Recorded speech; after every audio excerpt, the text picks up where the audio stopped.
Assalamualaikum warahmatullahi wabarakatuh. My name is Muhammad Azam bin Muhammad Alifin, S70976. We proceed to choose air pollution from vehicular emission in an urban area. Okay, for the introduction, air pollution from vehicular emission refers to the release of harmful pollutant into the atmosphere in urban area because of the high traffic density and population. Also from the motor vehicles such as cars, motorcycle, bus and lorry. Okay, the emission contain mix of particulate matter, nitrogen oxide, carbon dioxide and the hydrocarbon. Okay, for the source of vehicular emission pollution, first we have exhaust emission. It produced during the full combustion, mainly from the gasoline and diesel. It include pollutant like carbon dioxide, nitrogen oxide and particulate matter. Okay, for the second sources, it is evaporative emission from the fuel evaporation in tanks and during fueling. Okay, for the third sources, we have cold start. When the engines are stayed in cold condition, it increase the emission due to incomplete combustion. Okay, for the potential pathway of human exposure, first inhalation, the most direct and significant pathway. People inhale air containing polluted air that contain the particles and the gases during the daily activities such as being indoors or walking near the road. Okay. Second potential pathway is indoor infiltration, which means the pollutant can penetrate into the building through the open windows, and the people inside the building inhale the polluted water, polluted air. The last potential pathway is dermal contact. Through the minimal compared to inhalation, the deposition of pollutants on skin and surface can lead to dermal contact. That's all from me. Assalamualaikum. For my part is exposure assessment. In busy cities, cars, buses and motorbikes cause air pollution which can harm people's health. This is worse for people who live or work near busy roads. And main pollutant from vehicles release harmful pollutants such as PM10 and PM2.5, which are tiny dust particles that go deep into the lung. Second one, nitrogen dioxide, a gas from burning fuel. And the last one is carbon monoxide, which reduce oxygen in the human body. How people are exposed? People are exposed in two main ways. First, by breathing polluted air outdoors, especially near roads. Second, by breathing indoor air, which may contain outdoor pollution. And how exposure was measured? Experts looked at different data sources such as air quality monitoring, traffic counts, which show how many vehicles pass through. And last one, time spent indoors and outdoors to estimate total exposure. Who is most at risk? Some people are more affected, including children, because their lungs are still growing. And second one, older adults. And last one, people with asthma, heart or lung disease. During peak traffic hours, pollution level, especially PM2.5 and nitrogen oxide, are much higher than recommended safety limits. And that's all for exposure assessment part. Thank you. For the next part is dose response or effect assessment. This section will explain the health effect of pollution. The more pollution you breathe in, the higher the risk. Air pollution affects health depending on how much and how long we are exposed. PM10 and PM2.5 cause coughing, asthma, and long-term heart or lung disease.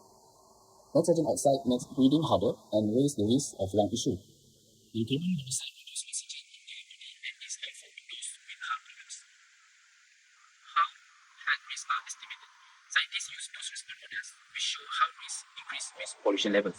For example, a small rise in PM2.5 can cause more heart and lung issues over time. Even small increases in pollution can raise health risks for humankind. And this is why clean air is important for long-term health in our country. That's all for dose response part. Thank you.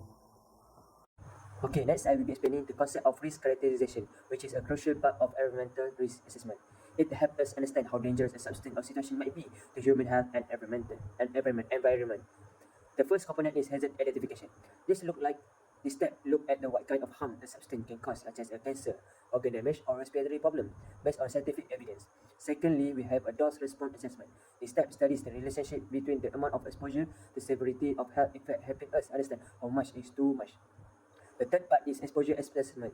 This identify how much the hazard people are actually exposed to, how often, and through which route like breathing, eating, and skin contact.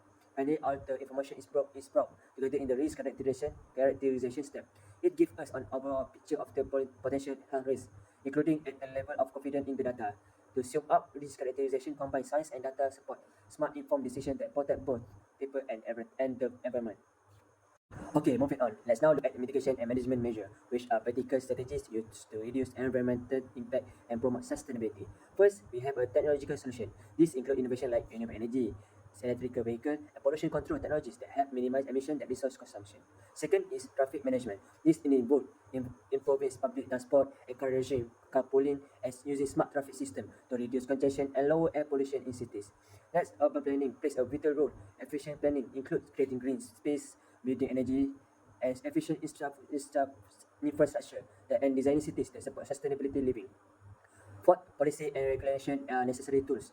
This includes setting environmental standards, enforcing law on emission and waste, and offering incentive for business to adopt greener practical.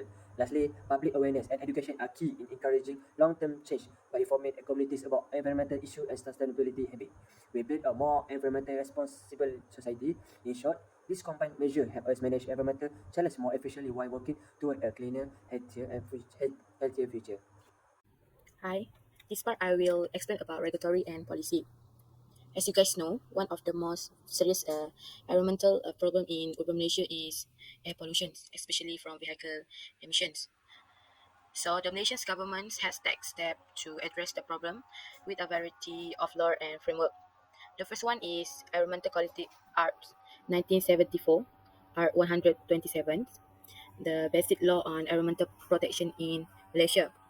Under the EQA, the following specific law and regulations were made to control the two basic forms of pollution. The first one is environmental quality, control of emission from petrol engines, regulations 1996. The second one is environmental quality control of emission from diesel engine, regulation 1999. The second one of regulatory and policy is National Green Technology Policy 2009. The adoptions of eco-friendly technology is encouraged by this policy. Even in the transportation industry, it encourage the use of hybrid automobiles, electric vehicle, and other energy efficient vehicle (EEV). The third one is National Public Transport Master Plan 2012.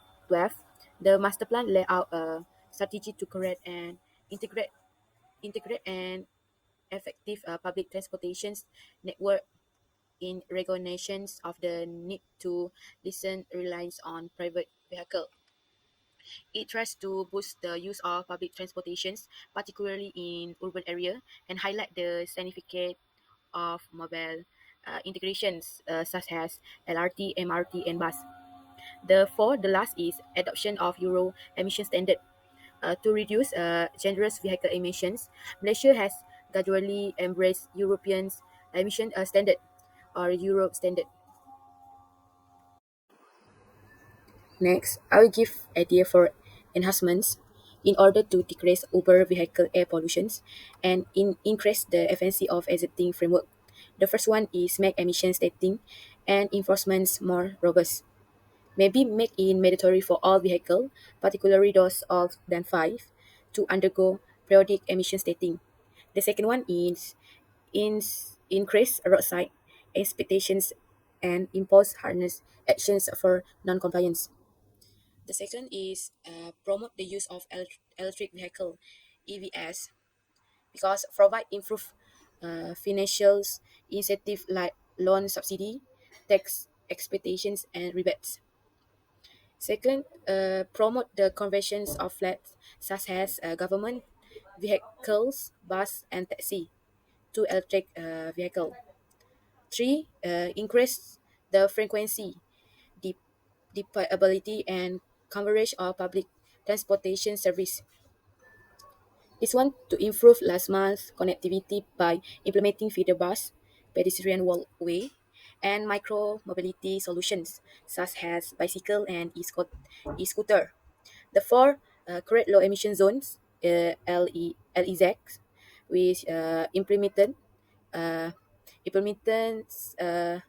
congestions, preaching or pollution charge during peak hour to discourage the use of private vehicle.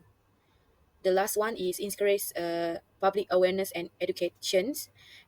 So governments can start campaigning to raise awareness of the negative health effect or air pollution. So, as a conclusion, air pollution from vehicles is a major problem in cities today. As traffic increases, harmful gases like nitrogen oxide, carbon monoxide, and tiny particles fill the air. These pollutants can cause serious health issues, especially for children and the elderly. Traffic jams, old vehicles, and poor public transport make the problem worse. Many cities also lack strong rules to control emissions.